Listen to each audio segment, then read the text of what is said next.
Hi guys, and welcome to my channel. So for today's video I want to show you how to use your trip computer and also just give you some insight and information about the trip computer.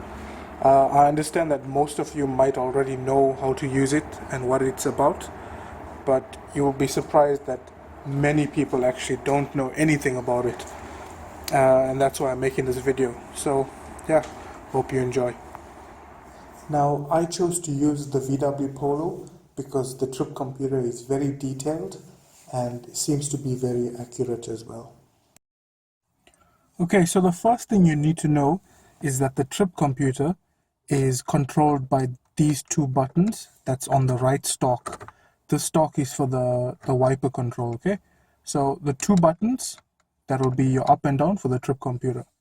And then on the underneath of the wiper stalk, there's another button. I'm not sure if you can see that, but it's right here.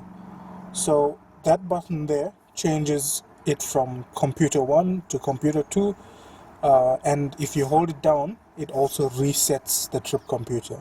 So all together you have the three buttons, that's one underneath, and the two up and down buttons.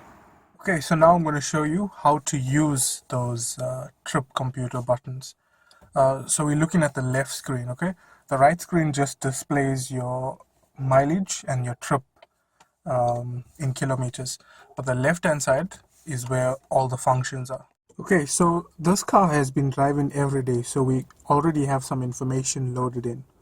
So the first thing we do is we put our key on. So now we're concentrating on the left screen there, right? So the first function, of course, is the time, right? It's 4 o'clock. Press the button at the edge of the stalk, and then I don't know if you can see that on top, but it says number 1. But if I press the reset button once, it will say number 2. Now that represents the trip computer 1 and the trip computer 2. The trip computer 1 is like the short-term memory, and the trip computer 2 is more like the long-term memory. Now the short-term memory clears itself after about 3 hours, whereas the long-term memory, I'm not sure how long it takes to clear up, but I've seen that number go as high as 60 hours and 80 hours and stuff like that, so don't really know exactly how long. So let's just concentrate on trip computer 1. So as you can see, this car has been driving for 31 minutes, right? And in that 31 minutes, our average speed was just 40 kilometers an hour. In that 31 minutes, we've driven 21 kilometers in distance. And this function shows you the amount of range you have left in the tank. So that's just less than half a tank. And according to the trip computer, you can do 240 kilometers with that.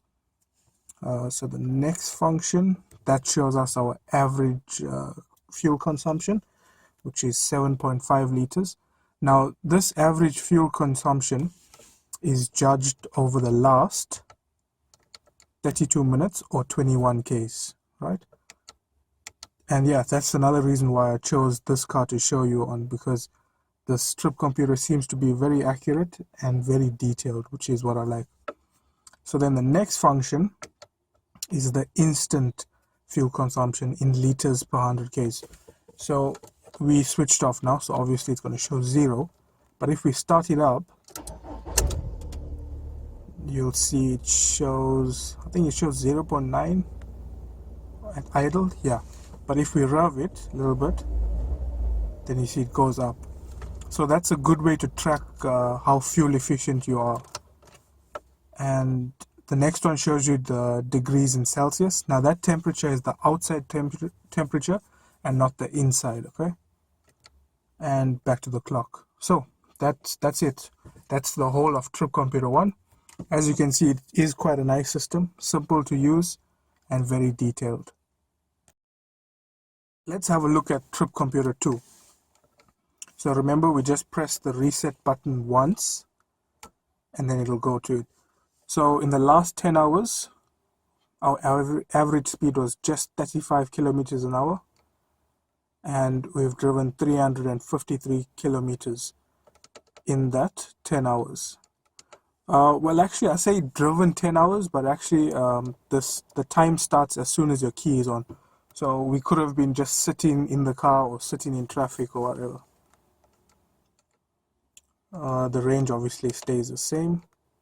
So in that last 353 kilometers, our average consumption was 7.3. And obviously that one is back to the instant, which stays the same, and degrees in Celsius. Now, if I want to clear this information, because I want it to restart again, let's say I'm going on a long journey from Durban to Cape Town, then I just press and hold the reset button, and then that's it, that clears. And then so does the average speed and the distance. It just all clears up. So quite an easy system. As always, thank you for watching. Please remember to give me a thumbs up for this video and subscribe to my channel for more.